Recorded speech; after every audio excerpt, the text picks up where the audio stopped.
কমে চতুৰ মুখে না হব আছে সাজি গজ ঘণ্টা টংকাৰে চিহৰে গজবাজি হাৱে থাৱে বাৱে বাদ্য ভণ্ডৰ কেলালে জলধূপ মহি মহাপ্ৰজাৰ বান্ধুলে মহাপৰিষদে পাছে প্ৰভু হৃষিকেশ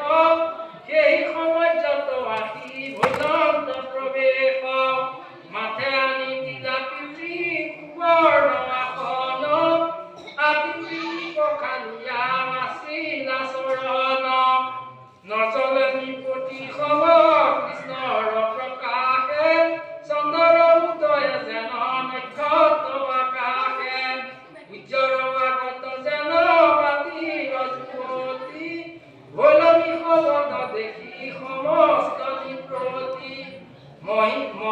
সালস্কিতা সখী খব অসংখ্যাত সুবৰ্ণৰ মালা লৈ উঠি প্ৰভাত ৰাজ সমাজ্য নিৰীক্ষিলো বিচাৰি কৃষ্ণৰ আগত দেখি বিতৰ্ক কৰায় পৰম ঈশ্বৰ মূৰ্তি দেখি সাক্ষাৎ কৰিলো সুবৰ্ণমালা চৰায় মাথাত পৰি প্ৰণামিলো চৰণত জানো পাৰি আচাকিয়া তুমি মুখ ধৰিলা মুৰাৰী দেখি ৰাজা সব মহায় অহংকাৰ কৰি গৰ্জ মাধৱক কোপে শৰ ধনু ধৰি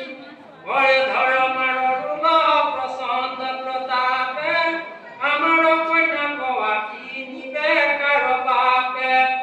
হেন শুনি তৰ তৰি কাম্পে মোৰ তনু ধৰিলত মাধৱে সাৰ মহাধনু মুখ পাছ কৰিয়া অভয় দিয়া দান